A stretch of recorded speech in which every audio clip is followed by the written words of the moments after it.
G'day guys, welcome back to the channel to this video where it's going to be a discussion about bracelet versus straps and straps in all the different types that I have available on hand to show you. And I think this covers vast majority of the materials. There may be some that I've missed out, but I think this is going to be almost all the stuff that you will come across. So just starting on the left here, introducing the pieces. This is my Oris Aquastate with the blue sunburst and the polished ceramic bezel insert here, reviewed very early on. This comes in the metal bracelet, and just as a point of introduction, these are some of the very best examples, if not the best examples I have on hand to show you. So the Oris, is a very solid metal bracelet. Maybe not the absolute best that I have. I do have an Omega, but I really like it, and this is one of the top examples I do have.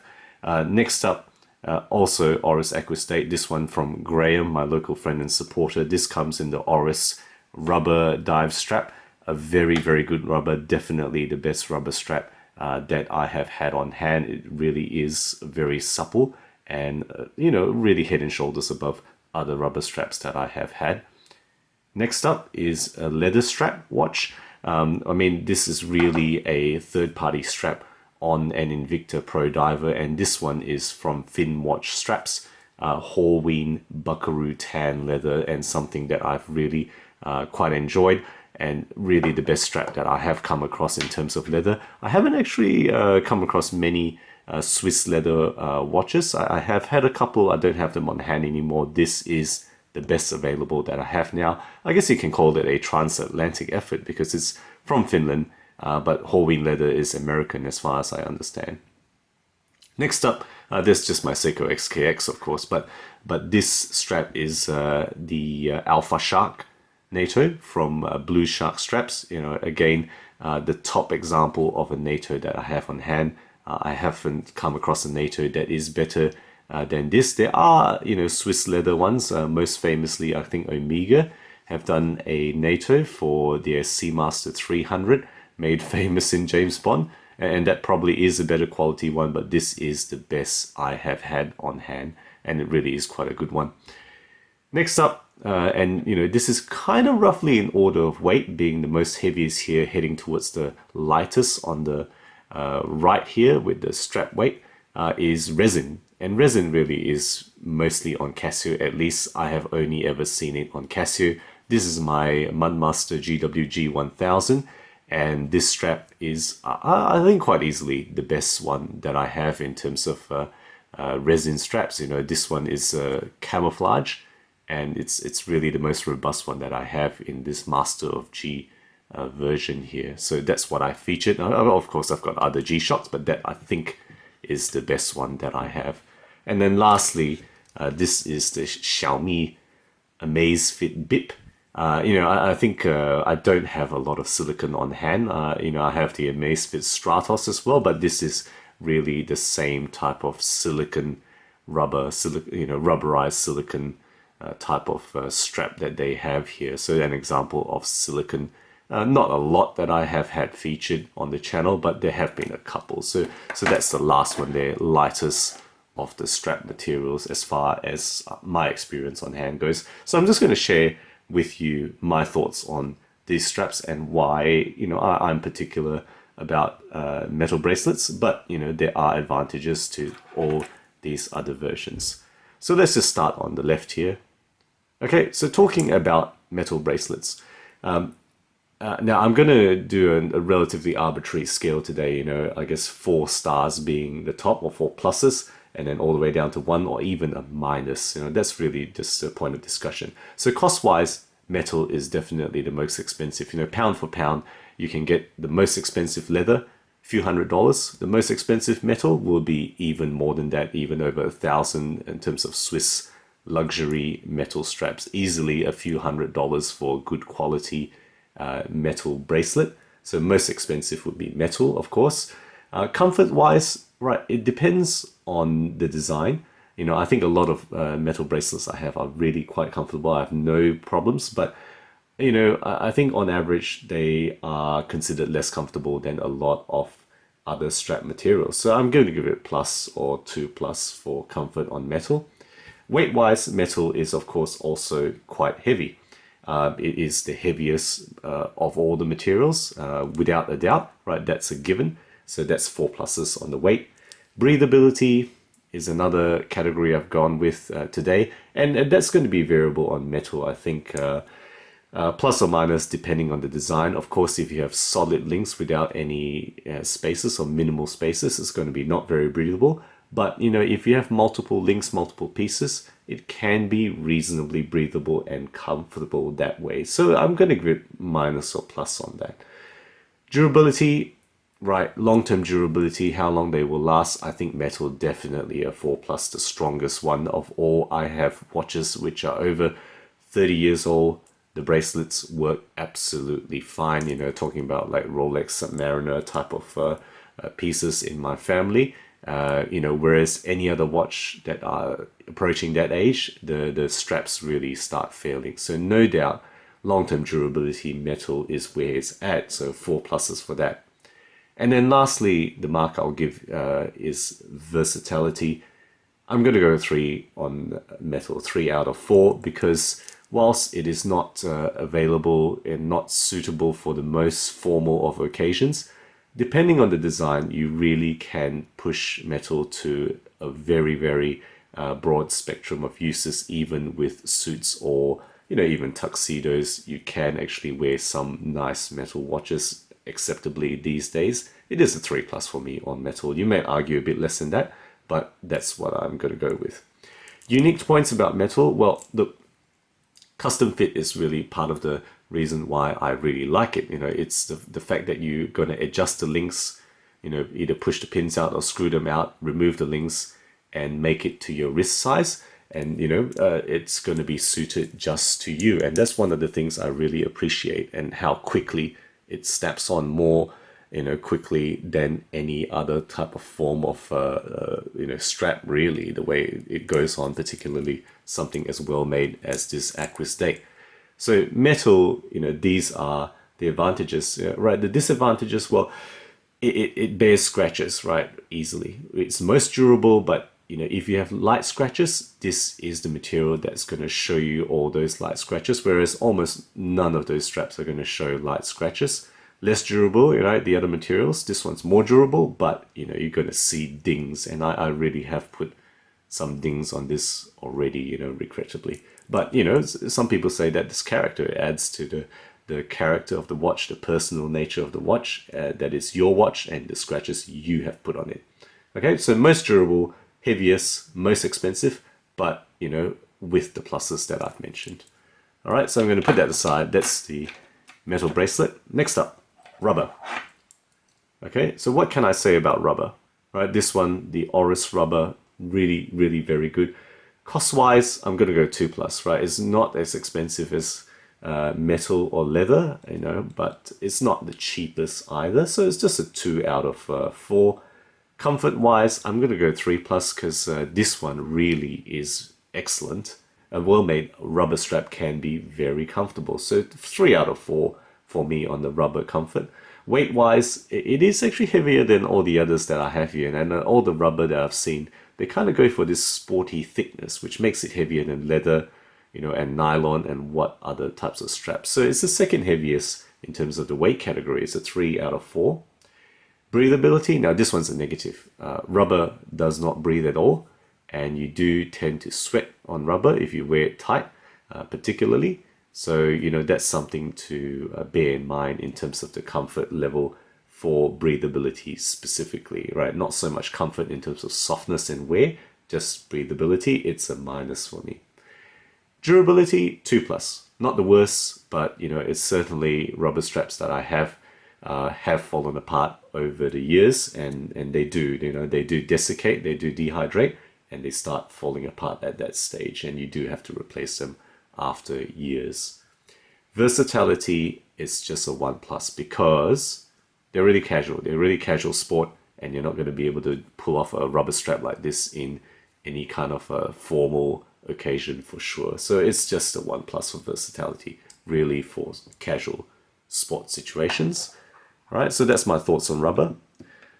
Going on to the next one, leather, okay. So again, this is an Invicta Pro Diver with the fin watch straps, Horwing leather, the best quality leather that I have on hand here.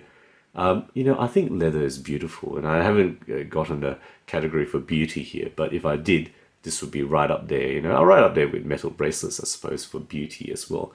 Cost-wise, this is going to be the second most expensive. If you think about the most expensive leather you can get, it's going to be more expensive than any of these other types, right? Except for metal bracelets. This is the second most expensive, 3 out of 4. Comfort-wise, I have to say this is the top. This is where it shines. Natural leather, really the most comfortable that is, and really that's my experience as well. The best leather straps I have are the most comfortable of all the straps I have, 4 out of 4.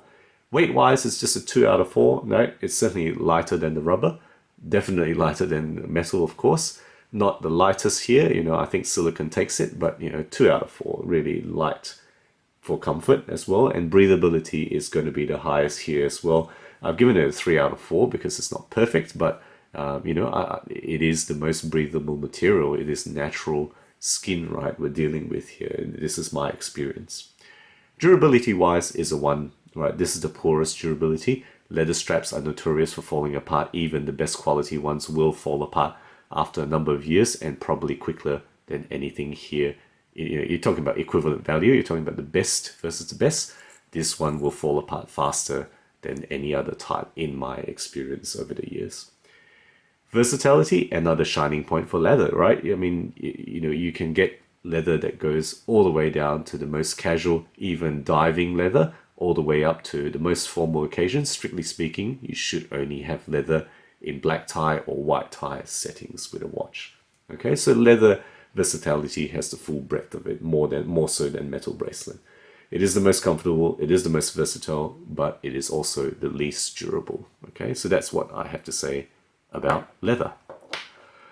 Okay, moving on here to nylon. And nylon today is represented by a NATO strap. Now, there's also Perlin straps, which are also very popular. I've never really taken a liking to the appearance of Perlin, but some people like them very much. But, that's also a nylon material. So my representation is a NATO strap here. Blue Shark, Alpha Shark, is really what this is, the best NATO that I have on hand. In this case, this black and gray Bond style. Right, cost-wise, it's the lowest in terms of pound for pound. You can get all the way down to below $10 for a NATO strap. Yes, you do get some nasty cheapies around, all the way up to really good stuff like this one, costing, several pounds, all links below, of course, to the products. There's a wide range, but in terms of pound for pound, this one is the cheapest.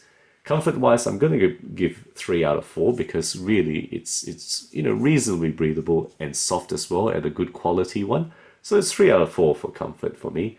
Weight-wise, it's also kind of similar to leather, I think, the ones that I felt. Certainly this one is very similar to the Horwing leather. 2 out of 4 is what I've gone for weight, as well as breathability. Reasonably breathable, like weave material. And if you go for the a good quality one, it is going to be pretty good. I'm going for 2 out of 4 for the breathability. Not quite the level of leather, but it's certainly better than a lot of metal that I've worn.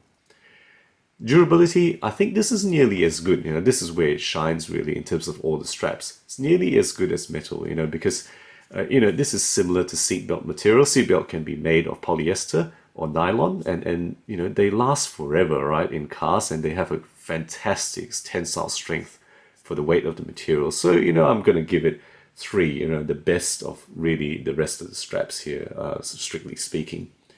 Versatility, not quite there, right? I'm going to give it a 2 out of 4 because people have pushed NATO, at least nice NATO, into slightly more formal settings, but strictly speaking, really it's a casual sports style. It's 2 out of 4 for me for versatility. So what nylon shines in is really strength for weight. It's the best of the straps. It is the cheapest, and the unique point as well is the nylon design for a NATO is security. You got protection against spring bar failure. If one of the spring bars fall off, the watch is still going to be attached to the strap. You can't say that for any of the other strap designs here. So that's a unique point about NATO. specifically. All right, moving on then, two to go. Resin, right? Resin is, a kind of material usually made of material that sets, plasticky stuff. In this case, it's polyurethane, and that's really what G-Shock's Casio resin is polyurethane mostly. So cost-wise, 2+. Of course, if you get a crazy one like this one, you have to pay hundreds of dollars. I think this is going for over 200 now. So it can get a bit crazy, but strictly speaking, 2+ out of 4 for me. Comfort-wise, also a 2+ because it is kind of stiff. This is the only watch I can't open up and lay on the table because it just doesn't do that. It is a stiff material. So 2 or even a 1+ really for comfort on the resin. Weight-wise, also 2+, right? Similar type of weight to the others that I've talked about here, the nylon, for example. Right, there is some weight to it, but certainly not super heavy. Breathability, I'm going to give it a 1. Right, this one doesn't really breathe, but because it's stiff and because it does tend to have holes, it sits away from the skin and it allows some breathing, but it really, it's not a permeable material at all. Durability, well, this is, I think, second best of the straps here, right? 2 to 3. It is actually a fairly tough material. It does fall apart in the long term, right? Of course, you've seen reports of Casio straps eventually falling apart, dehydrating and tearing off. But say compared to leather, of course, it's going to be superior. And I think it's actually slightly superior to rubber as well in terms of sheer durability. So it's between 2 and 3 for me. Versatility, again, sporty, casual, not versatile at all. 1 out of 4. You're not going to use this for anything apart from casual situations. That's really what G-Shocks and Casios are. And they are mostly Casios that I have seen this on. I've not seen resin done on any other brand of watch. If you have, let me know. There will be, but not something I've had in hand in terms of other than Casio. Alright guys, nearly finished. Going on to silicone. Okay, so this is the Xiaomi Amazfit bib that, as I mentioned before, they do apply silicone to this. I'm not very experienced in silicone. I don't really pay attention in the watches that I've reviewed. Cost-wise, they seem to be a 2 out of 4 to me. Not as cheap as nylon to get, but nearly there. Comfort-wise, 2 out of 4 as well, because whilst it's very soft, probably the most silky soft material, apart from leather in terms of sheer comfort, there's a tackiness to it, and sweat kind of does tend to go towards it, and it does tend to stick to the skin as well. So I'm going to give it 2 out of 4 for comfort. Weight-wise, it's the lightest. In terms of volume for volume, it does feel to be the lightest to me. So 1 out of 4. So the strength here is the lightness, if you like something light. Breathability, well, it's a minus for me. Similar to rubber, this is not a breathable material at all. And add to that the fact that it does tend to be sticky to the skin, it's a minus for me. Durability, 2+. Again, silicone, yeah, there's some durability. And yes, it is very stable in terms of thermal situations. That's what silicone is, I guess, applied for in many situations. Very stable in extremes of temperature. But, you can easily kind of abrade this if you, kind of scratch it against something rough. So that's silicone here. Versatility is a 1+. Again, you're going to only use this in very casual situations. Right, the lightest of all, and the unique point about silicone is a negative thing. It is a lint magnet. It attracts lint, and dust will sit on it more so than any other material here. So guys, that's my thoughts on various straps. This video has gone on far longer than I expected, but surprisingly, I've had a lot to say. So guys, let me know your thoughts on the different straps, what your favorite type of strap is. I think in summary, you got the strength, the durability, the custom fit, and the weight of metal, right? It is also the most expensive.